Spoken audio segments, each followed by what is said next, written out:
Hello guys. भारतीय न्यायालयों की भाषा क्या हो? भारतीय न्यायालय यानी कि सुप्रीम कोर्ट, हाई कोर्ट, अधीनस्थ न्यायालय। सुप्रीम कोर्ट भारत का सर्वोच्च कोर्ट है, उसके नीचे हाई कोर्ट आते हैं, फिर अधीनस्थ न्यायालय आते हैं। सुप्रीम कोर्ट के बारे में आर्टिकल 124 में बताया गया है, फिर हाई कोर्ट के बारे में आर्टिकल 214 में बताया गया है, और अधीनस्थ न्यायालयों के बारे में आर्टिकल 227 में बताया गया है। सुप्रीम कोर्ट भारत में एक ही है, हाई कोर्ट भारत में 25 हैं, और अधीनस्थ न्यायालय भारत में अनेक हो सकते हैं। ये जिला स्तर के न्यायालय होते हैं। अगर हम बात करें सुप्रीम कोर्ट की भाषा क्या है, तो ओनली भाषा इंग्लिश है। यानी कि अगर मैं सुप्रीम कोर्ट में कोई केस डालती हूँ और मुझे इंग्लिश नहीं आती है, तो मैं ट्रांसलेटर के माध्यम से अपनी भाषा वहाँ पहुँचाऊँगी। यानी कि मैं हिंदी में उसे बोलूँगी ट्रांसलेटर को, वो इंग्लिश में चेंज करेगा और फिर वो जजों को समझाएगा। इस तरह से सुप्रीम कोर्ट की भाषा ओनली इंग्लिश है। हाई कोर्ट की भाषा देखें तो अभी उसी पर बवाल हुआ है, अभी हम उसे ही देखेंगे। और अधीनस्थ न्यायालयों की भाषा रीजनल भाषा हो सकती है, जैसे जिला स्तर पर किसी की हिंदी है, किसी की कन्नड़ है, किसी की मलयालम है, किसी की तमिल है, किसी की गुजराती है, इस तरह से हो सकती है। ठीक है, तो भारत में अनेक अधीनस्थ न्यायालय हो सकते हैं। ठीक है, अब हम बात करें कि ये मामला क्या हुआ है, तो अभी गुजरात हाई कोर्ट में एक केस की सुनवाई हो रही थी। ये गुजरात का एक समाचार पत्र था जिसका नाम था सामना भ्रष्टाचार। इसके संपादक थे विशाल चंद्र गुप्त। ठीक है, और ये क्या कर रहे थे कि इन पर मानहानि का केस लगा था, यानी कि कंटेम्प्ट ऑफ कोर्ट लगा था।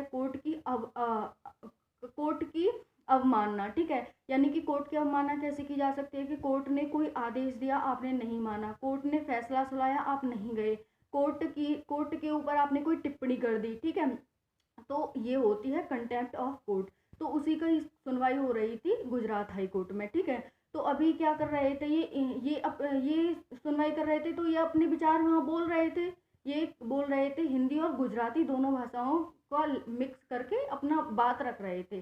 तो वहाँ के जजों ने कहा ओनली स्पीक इन इंग्लिश। ठीक है, तो ये कह रहे मैं इंग्लिश में क्यों बोलूँ, मुझे इंग्लिश नहीं आती, मैं भारतीय हूँ और मेरी भाषा हिंदी है, मैं हिंदी में बोलूँगा।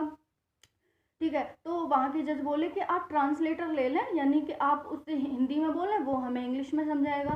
तो वो बोले कि इस तरह से मुझे न्याय नहीं मिल पाएगा, नेचुरल न्याय नहीं मिलेगा, मुझे न्याय चाहिए कि मैं, फिर मुझे तो जीने का अधिकार भी नहीं रहेगा ना, कि मैं अपनी भाषा आप तक नहीं पहुँचा पाया तो। ठीक है, तो मैं हिंदी में ही बोलूँगा और आपको सुनना पड़ेगा हिंदी में ही। ठीक है, तो ये जो मामला चल रहा था, ये कंटेम्प्ट ऑफ कोर्ट से निकल के लैंग्वेज पे अटक गया। ठीक है, अब हम देखेंगे संविधान में क्या क्या प्रावधान किए गए हैं भाषा को लेकर। ठीक है, तो सुप्रीम कोर्ट की भाषा ओनली इंग्लिश होगी। अधीनस्थ न्यायालय की भाषा क्षेत्रीय स्तर पर रीजनल लैंग्वेज हो सकती है, कुछ भी हो सकता है, कन्नड़ वगैरह कुछ भी। ठीक है, अगर हम बात करें हाई कोर्ट की, देखते हैं कि आर्टिकल 343 पढ़ेंगे हम, आर्टिकल 348 क्लॉज ए का सब क्लॉज ए पढ़ेंगे, और आर्टिकल 348 का 2 पढ़ेंगे। आर्टिकल 343 में बताया गया है कि जो हाई कोर्ट है उनकी ऑफिशियल लैंग्वेज तो हिंदी होगी, और ऑफिशियल पर्पस के लिए जो लैंग्वेज होगी वो इंग्लिश होगी। यानी कि आपको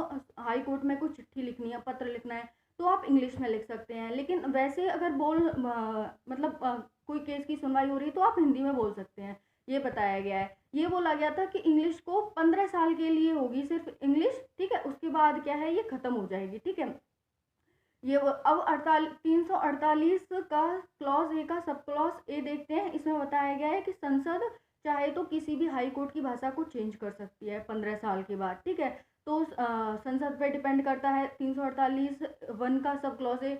अब 348(2) देखें तो हम वो करता है राज्यपाल पर, कि राज्यपाल अगर चाहे तो राष्ट्रपति की आज्ञा लेकर के, ठीक है, वो किसी भी हाई कोर्ट की लैंग्वेज को चेंज कर सकता है। ठीक है, तो ये मामला अटक गया कि राज्यपाल इसकी लैंग्वेज को गुजराती करे। ठीक है, तो ये मामला वहाँ से हट करके, कंटेम्प्ट ऑफ कोर्ट से हट करके लैंग्वेज पे चला गया। ठीक है, अब देखते हैं वहाँ के राज्यपाल हैं वो करते हैं नहीं करते हैं, क्या होता है। ठीक है, तो इसमें आर्टिकल हमें 343 की उसकी ऑफिशियल लैंग्वेज हिंदी होगी और ऑफिशियल पर्पज़ के लिए इंग्लिश यूज़ कर सकते हैं। आर्टिकल 348 में बताया गया है कि संसद किसी भी राज्य की भाषा को हाई कोर्ट की भाषा को चेंज कर सकती है। और आर्टिकल 348(2) में बताया गया है कि राज्यपाल राष्ट्रपति की पूर्व अनुमति से किसी भी हाई कोर्ट की लैंग्वेज को चेंज कर सकता है। ठीक है, तो अब ये अटका हुआ है मामला राज्यपाल पर। ठीक है, अब राज्यपाल अगर करते हैं इसकी भाषा को चेंज तो हो जाएगी। ठीक है, अब आर्टिकल 19 में क्या बताया गया है, आर्टिकल 19 में सम्मिलित हो गया है, क्योंकि बोलने की स्वतंत्रता, जब उन्हें बोलने की स्वतंत्रता नहीं दी जा रही, वो अपना बोल नहीं पा रहे। ठीक है, डायरेक्ट, तो फिर उन्हें बोलने की स्वतंत्रता खत्म होगी उनकी। तो आर्टिकल इसमें भी आ गया। इसमें छः स्वतंत्रताएं आती हैं, जिसमें से बोलने की स्वतंत्रता भी एक है।